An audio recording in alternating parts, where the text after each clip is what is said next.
Pemirsa, ribuan orang mengikuti prosesi pemakaman mantan Gubernur Papua Lukas NMB di kediamannya. Demi menjaga keamanan dan ketertiban, aparat gabungan TNI Polri disiagakan di sejumlah titik.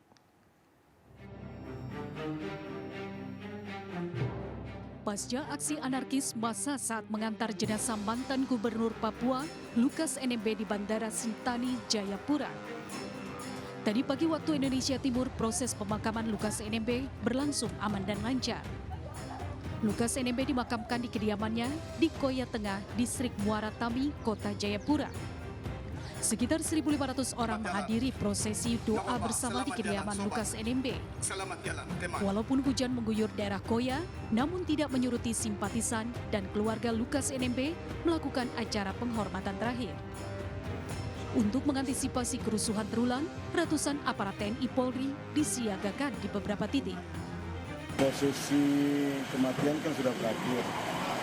Nah, jadi pasca ini pastikan masyarakat yang masih duka paling ada yang duduk di rumah duka. Tapi nanti yang mau kembali, kami dari keputusan kami dari pemerintahan, kami akan bantu menuju titik-titik mereka. Mudah-mudahan nanti dengan diangkut ini kan kita lebih tertib dan juga mudah-mudahan tidak mengganggu atau keadaan yang seperti kemarin. Saya berharap tidak berulang. Usai pemakaman, sejumlah massa mengalami kecelakaan, truk yang ditumpangi tergelincir dan nyaris terbalik, akibatnya sejumlah massa mengalami luka ringan. Dari Jayapura, Papua, Cornelia Mudumi, iNews melaporkan. Polres Jakarta Selatan Jumat siang menggelar reka ulang kasus pembunuhan sadis terhadap 4 anak di bawah umur di wilayah Jagakarsa, Jakarta Selatan. Reka ulang yang dilakukan selama kurang lebih 2 jam memperagakan 42 adegan yang semuanya diperagakan oleh tersangka P alias PD, termasuk adegan KDRT yang dilakukan terhadap istrinya. Tindak kekerasan dalam rumah tangga yang berujung kematian 4 orang anak di bawah umur yang terjadi di Jalan Kebagusan, Gang Roman, RT 04 RW 03, Jakarta Selatan, Jumat sore direka ulang oleh Polres Jakarta Selatan. Reka ulang yang dimaksudkan melengkapi berkas perkara ini memperagakan 42 adegan yang semuanya diperagakan langsung oleh Panca Darmansyah. 42 adegan yang diperankan tersebut termasuk 10 adegan KDRT pelaku terhadap istri dan 32 adegan adalah aksi pelaku sebelum membunuh hingga membunuh 4 orang anaknya. Dalam reka ulang diketahui bahwa pelaku membunuh 4 orang anaknya secara bergantian dengan cara dibekap.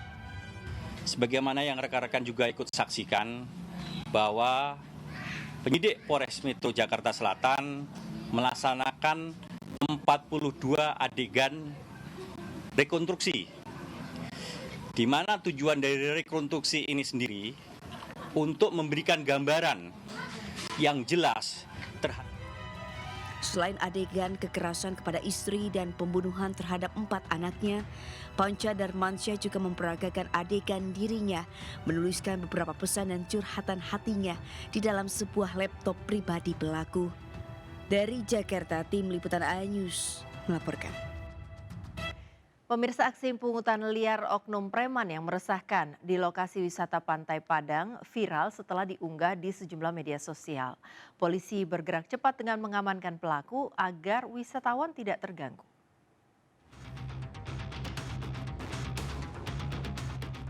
Video yang diambil diam-diam oleh salah satu pengunjung wisata ini menunjukkan sejumlah pria yang menagih uang parkir pada pengunjung tempat wisata dengan cara paksaan. Besaran uang parkir yang diminta 5 hingga Rp15.000 per kendaraan. Video unggahan warga pun viral di media sosial. Pelaku pungli pun diburu dan diamankan polisi. Masa minta parkir 10.000? Dari pelaku, petugas turut mengamankan barang bukti uang dari hasil pungli. Yang kita amankan dari langsung ke pelaku parkir yang meminta uang parkir seenaknya. Dia ada 5.000 sampai 15.000. Jadi untuk para pelaku parkir liar yang sangat meresahkan sudah mengganggu aktivitas ataupun kunjungan dari wisatawan kita ke Kota Padang. Atas perbuatannya, pelaku digelandang ke Mapolresta Padang dan diproses secara hukum yang berlaku. Dari Padang, Sumatera Barat, Budi Sunandar, iNews melaporkan. Ledakan dahsyat terjadi dari penampungan barang rongsokan di Kabupaten Bangkalan, Jawa Timur. Diduga para pekerja memotong mortir yang masih aktif yang menyebabkan ledakan. 1 korban meninggal dunia dan 5 lainnya mengalami luka-luka. Kebakaran ledakan disebabkan oleh tabung LPG persisnya. Motor.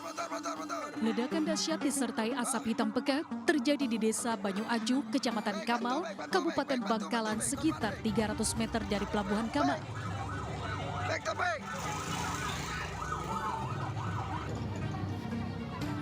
Diduga ledakan terjadi karena pekerja di penampungan barang rongsokan memotong mortir dan masih aktif.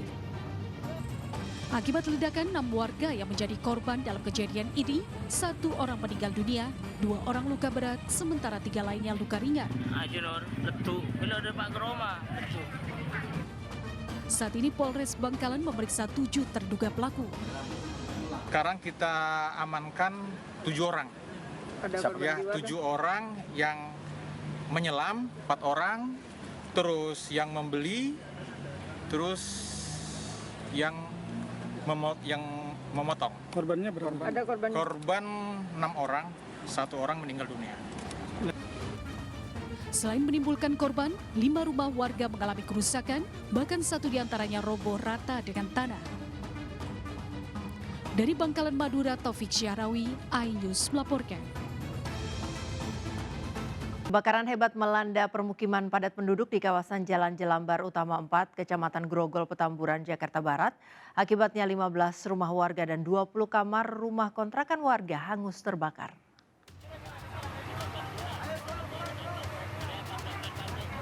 Kebakaran terjadi di permukiman padat penduduk di kawasan Jelambar Utama di Jalan Gang Sejahtera, Grogol, Petamburan, Jakarta Barat. Api diduga berasal dari salah satu rumah kontrakan akibat hubungan pendek arus listrik. Rumah habis. Sedikitnya 15 rumah warga dan 20 kamar rumah kontrakan warga hangus terbakar.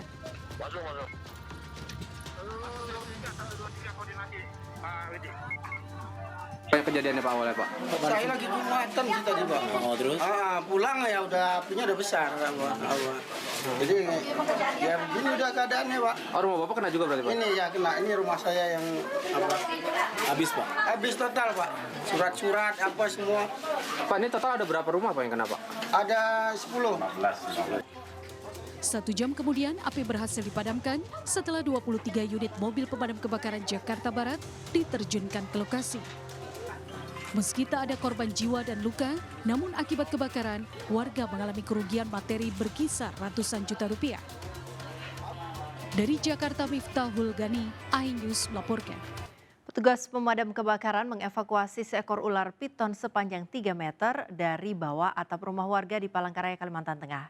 Diduga ular masuk ke permukiman hendak mengincar ternak warga.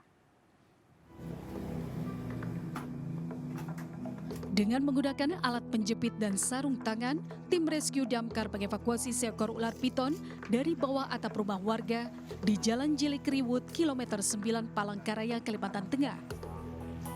Mulut ular kemudian dibalut lakban dan ular dimasukkan ke dalam karung. Evakuasi dilakukan petugas setelah mendapatkan laporan pemilik rumah mendapati ular bersembunyi di bawah atap rumahnya. Diduga ular masuk ke permukiman hendak mengincar ternak warga. Menindaklanjuti laporan ada seekor ular piton yang bersembunyi di bawah rusuk atap rumah warga. Ular tersebut dengan panjang 3 meter dengan besar 2,5 inci mengincar ternak warga diperkirakan, tetapi belum sempat ke situ sudah keduluan kedengaran. Ular piton dibawa petugas damkar untuk dilepas liarkan ke daerah yang jauh dari permukiman. Dari Palangkaraya, Kalimantan Tengah, Ade Sata, iNews melaporkan. Calon Presiden nomor urut 1 Ganjar Pranowo dan Siti Atiko belusukan ke Pasar Kota Wonogiri, Jawa Tengah dan pabrik bulu mata di Purworejo, Jawa Tengah untuk bersilaturahmi dan mendengar aspirasi. Sementara calon wakil presiden nomor urut 1 Muhaimin Iskandar melakukan kampanye dialogis dengan petani tambak di Gresik. Sedangkan calon wakil presiden nomor urut 2 Gibran Rakabuming Raka Jumat sore bertemu dengan sejumlah tokoh lintas agama di Kupang, Nusa Tenggara Timur.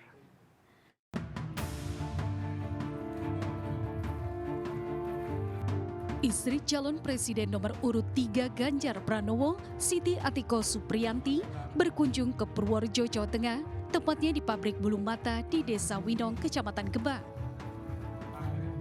Dalam kesempatan ini, Siti Atiko memaparkan program unggulan pasangan Ganjar Pranowo Mahfud MD di hadapan ratusan ibu-ibu relawan dan kaum Serikandi Mandiri, yaitu memajukan produk dalam negeri gerak cepat lebih unggul. Siti Atiko menyatakan perjuangan para Serikandi di tengah perekonomian yang semakin sulit menunjukkan mereka masih bisa mandiri dalam berwirausaha ekonomi. Ini adalah bagian dari bagaimana upaya masyarakat untuk penanggulangan kemiskinan dan pemberdayaan ekonomi rakyat, khususnya perempuan. Jadi meskipun di rumah mereka masih tetap bisa berkegiatan ekonomi, jadi tugas-tugas domestik tetap bisa dilakukan, tapi mereka juga memiliki kontribusi untuk ekonomi keluarga. Sementara itu calon presiden nomor urut 3 Ganjar Pranowo disambut antusias para pedagang dan pembeli saat berkunjung ke pasar kota Wonogiri, Jawa Tengah. Mantan gubernur 2 periode yang sukses membangun Jawa Tengah tersebut menyempatkan diri berinteraksi sambil duduk dan memesan kopi hitam di sebuah warung serta mengajak sejumlah ibu meminum bersamanya. Momen hangat diskusi dan candaan mewarnai ngopi Ganjar bareng ibu-ibu. Usai bercengkraman dengan warga di Pasar Wonogiri, Ganjar mengemukakan ada problem serius terkait harga beras yang tinggi dalam beberapa bulan terakhir. Sudah berbulan-bulan harga beras ini ternyata naik dan nggak turun-turun. Yang harga murah dulu 11.000 katakan sekarang sudah 14.000. Dan ini nggak pernah turun sama sekali.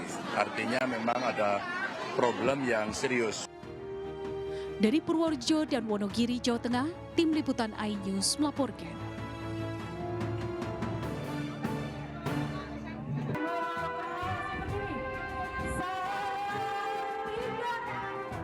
Sementara calon wakil presiden nomor urut 1 Muhaimin Iskandar melakukan kampanye dialogis dengan petani tambak di Gresik. Usai mengelilingi tambak, Caimin menyerap aspirasi petani tambak dalam dialog bertajuk Rembuk Rakyat. Ketua Umum PKB tersebut dicurhati terkait sulitnya mendapatkan pupuk, BBM jenis solar, hingga tidak stabilnya harga jual produksi hasil pertanian saat panen raya. Terkait keluhan petani, Caimin berjanji akan menjamin ketersediaan pupuk dengan mendirikan pabrik pupuk baru, termasuk mendirikan SPBU khusus nelayan. Calon wakil presiden nomor urut 2 Gibran Rakabuming Raka Jumat sore dijadwalkan bertemu dengan sejumlah tokoh lintas agama di Kupang, Nusa Tenggara Timur. Sementara itu terkait dugaan pelanggaran kampanye bagi-bagi susu di arena Car Free Day Jakarta, beberapa waktu lalu Cawapres Gibran Rakabuming Raka mengaku belum menerima surat panggilan dari Badan Pengawas Pemilu.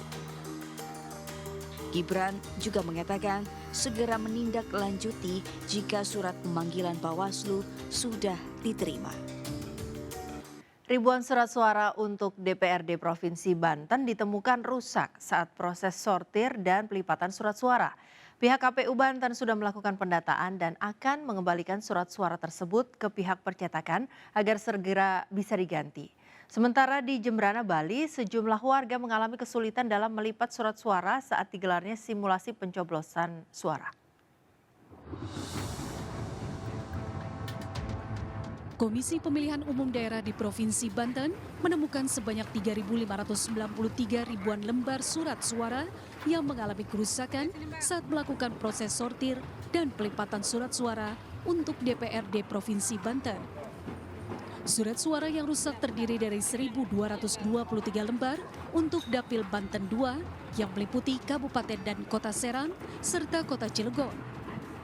Sementara untuk Dapil Banten 3 yang meliputi Kabupaten dan Kota Tangerang serta Kota Tangerang Selatan ditemukan 2.370 surat suara rusak.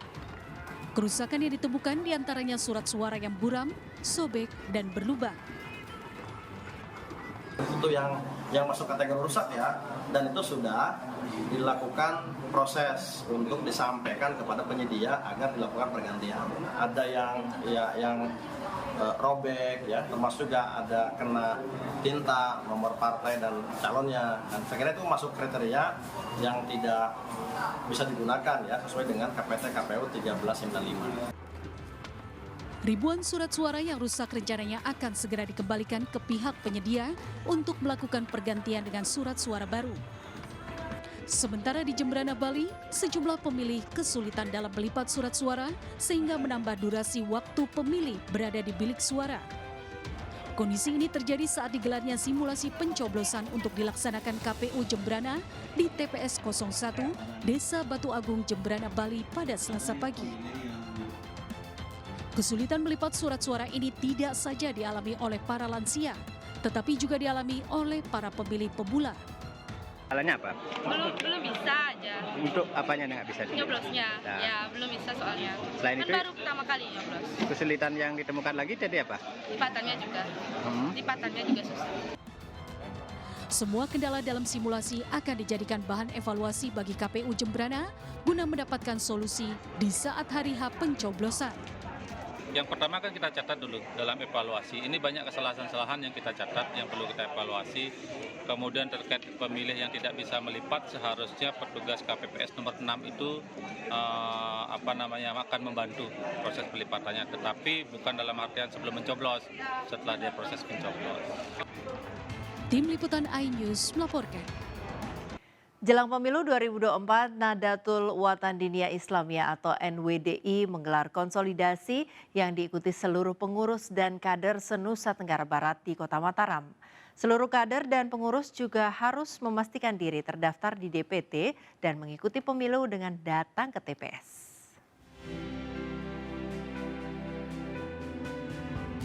Rapat konsolidasi Nahdlatul Watan Diniyah Islamiyah atau NWDI dihadiri langsung pendiri sekaligus Ketua Umum PB NWDI TGB Muhammad Zainul Majdi. TGB yang wakil Ketua TPN Ganjar Mahfud mengajak seluruh pengurus dan kader NWDI untuk kompak dan bersatu pada pemilu 2024 mendatang. TGB juga mengingatkan agar para pengurus dan kader untuk datang ke TPS pada pemilu 2024 dan memilih calon pemimpin yang telah diputuskan dan ditetapkan bersama. Kalau memang kita terlambat, maka kecepatan pada masa-masa terakhir harus kita tingkatkan. Bergeraknya harus intensif, turun dari rumah ke rumah. Sementara itu, TGB Zainul Majdi yang juga Rektor Institut Agama Islam Hamzan Wadi Pancor mewisuda 398 mahasiswa di Gor Hamzan Wadi, Komplek Yayasan Pendidikan Hamzan Wadi, Pondok Pesantren Darun Nahdlatain NWDI Pancor, Lombok Timur. Kepada wisudawan dari 10 program studi di 3 fakultas yaitu Tarbiyah, Syariah, dan Fakultas Dakwah ini, TGB mengingatkan agar para alumni dan kader NWDI terus menebar nilai Islam rahmatan lil alamin dan nilai kebangsaan. Tim Liputan iNews melaporkan. Di masa kampanye, caleg Partai Perindo belusukan ke berbagai daerah mensosialisasikan program partai ke masyarakat. Tidak hanya itu, caleg Partai Perindo juga mensosialisasikan pasangan Capres-Cawapres nomor urut 3, Ganjar Pranowo dan Mahfud MD. Caleg DPR RI Dapil Jabar II dari Partai Perindo Abdul Khalik Ahmad gencar mengkampanyekan visi misi Partai Perindo kepada warga Kampung Nenon, Ciwidey, Kabupaten Bandung, Jawa Barat. Belusukan dilakukan untuk mendekatkan diri sekaligus bersilaturahmi dengan masyarakat.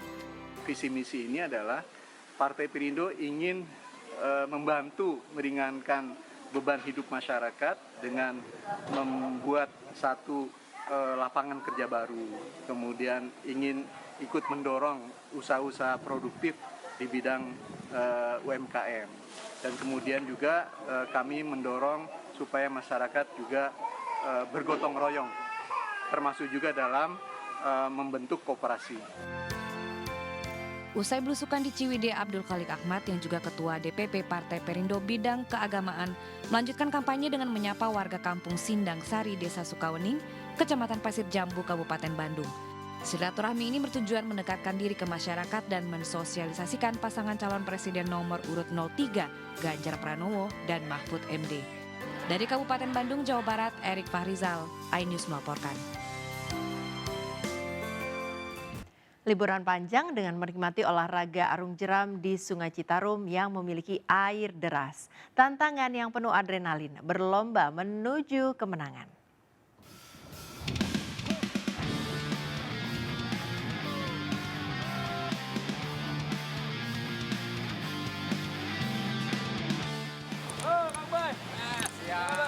Halo, Kang Bayu. Poin dari tadi lama banget. Iya, kita biasa tadi jalan-jalan muter-muter kan. Iya. Jadi saya beli langsung aja apa? Langsung. Entar dulu, jangan langsung. Mau apa Kalau misalnya main raftingnya kayak biasa kan. Biasa. Jadi gue punya ide yang lebih cemerlang. Apa tuh? Gimana kalau kita bagi 2 tim? Oke. Jadi kita bakal lomba. Berani nggak? Berani nggak? Kang, dia nantangin kita. Kang. Cemen.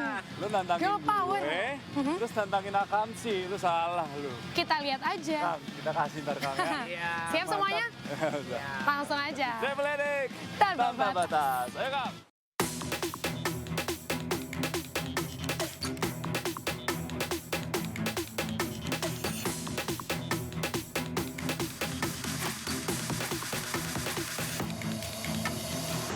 Sumpah baru kali ini gue main rafting, gue deg-degan.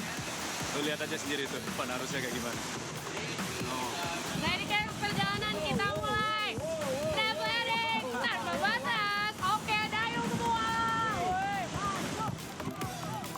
1, 2, 3, Travel Edik tanpa batas. Dayung.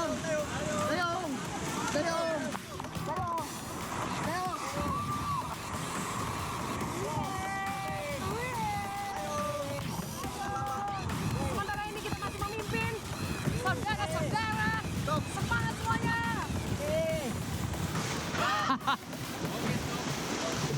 Damn. Asik.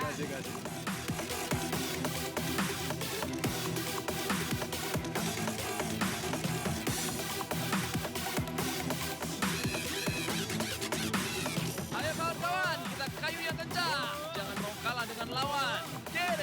Kiri, kanan, kiri. Siapa yang mau kalah? Tim gue juga kompak dong. Mau lihat nih.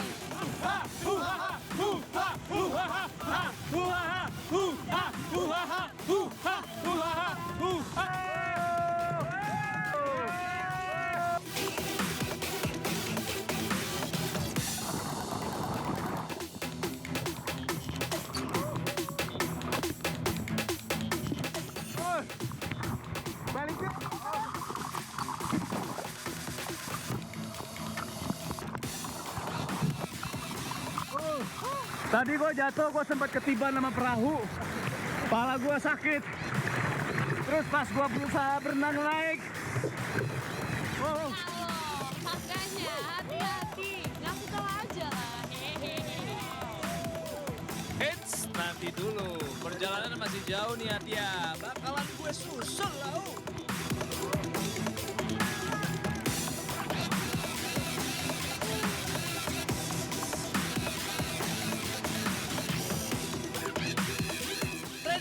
Selain rafting, ada spot untuk cliff jump nih. Nggak boleh disia-siakan. Oke, Tradikers. Jadi di sini ada spot buat, gua nggak tahu, katanya sih buat loncat. Ya. Tapi kita lihat aja deh. Jadi manjat dulu di sini. Gimana Tia, lu berani buat loncat di sini? Kita lihat aja. Travel Edik tanpa batas.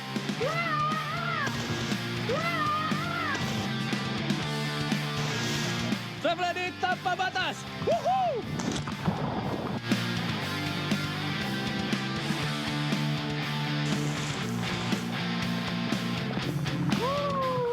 Asik. Seru.